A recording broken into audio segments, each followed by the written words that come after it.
Today, Texas has one of the strictest abortion bans in the country. Under state law, abortions are only legal if the patient's life is at risk. But some doctors say that exception has not been clearly defined. Right now, doctors who perform abortions could face life in prison and fines of up to $100,000. Joining us today to talk more about this, we have Seema Mohapatra, a SMU law professor specializing in reproductive rights and health equity. Seema, thank you so much for taking the time to talk with us about a very important topic this morning. Thanks for having me. We want to begin talking about, in your experience, studying laws like this, how can laws like Texas's abortion ban impact women's overall reproductive health?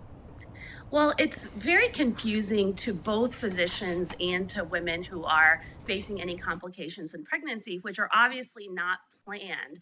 But there are many times during a pregnancy where there could be complications that require abortion care in order to save the woman's life. And what we've seen is that there's been dozens of complaints since Roe versus Wade was overturned by Texas women saying that physicians are either delaying or not providing that care because they're worried about the penalties that you just talked about, that the physicians are facing potential jail time, getting their license taken away. And so physicians are kind of hesitating to provide this needed care, even though it would be the right standard of care, such as in ectopic pregnancy or any sorts of kind of complications.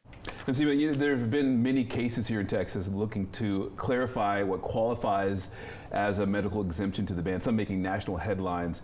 What have we learned so far from these cases?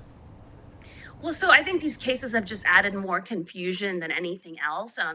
What we've seen is that the Texas Supreme Court often says that it's between a physician and the patient, the decision about whether it's a life-threatening emergency. But we saw that, in the recent Kate Cox case, we saw that the Supreme Court said, well, it is between the physician and the patient, but in this case, this was not a medical emergency, even though the physician thought so.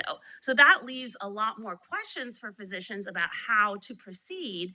And even though there have been some laws passed that allow affirmative defenses, that still means that a physician would have to be named in court and go to court in order to justify what they did with this doctor-patient relationship. And that doesn't give a lot of ease to physicians. So this really impacts women's health care because physicians are having this chilling effect of what they should provide, what kind of care they should provide.